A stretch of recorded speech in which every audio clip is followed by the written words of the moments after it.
आपल्या झटपट कार्यशैलीबद्दल आम्ही ऐकून होतो, आम्ही लांबून दुरून बघायचो आजभर. पण मात्र एवढ्या झटपट तुम्ही मला सांगा, शनिवारी माझा प्रवेश पक्षामध्ये झाला, रविवारी उमेदवारी जाहीर झाली आणि गुरुवारी मी आमदार झालो. म्हणजे आपल्या झटपट कार्यशैलीबद्दल आम्ही ऐकून होतो, त्याचा अनुभव राहुरीकरांनी त्या ठिकाणी घेतलेला आहे. आणि निवडणुकीची देखील मी आपल्या सर्वांना, या ठिकाणी उपस्थित असलेल्या सर्वांना आवर्जून सांगू इच्छितो की तिकीट मिळण्यापासून पुढच्या अर्ज भरण्याची प्रक्रिया असेल आणि अर्ज काढण्याचा दिवस असेल, तो तुम्ही टीव्हीवरती बघितला असेल.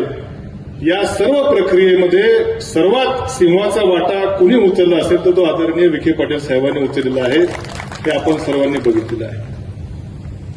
खरं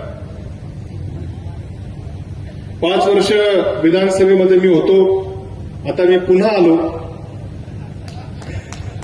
विधानसभेत नाही पण विधान परिषदेत आलो आणि मला खात्री आहे की ही जी संधी साहेब आपण मला या ठिकाणी दिलेली आहे, या संधीच्या रूपानं आता फक्त राहुरी नगर पाथर्डी विधानसभा मतदारसंघ तर आहेच, परंतु जिल्ह्यातल्या स्थानिक स्वराज्य संस्थांचे देखील प्रश्न विधान परिषदेच्या सभागृहात मांडण्याची जी संधी आपण मला दिली, या संधीचं निश्चितपणे सार्थक करून दाखवल्याशिवाय राहणार नाही, अशी ग्वाही आपल्याला आम्हा सर्वांच्या उपस्थिती या ठिकाणी देतो.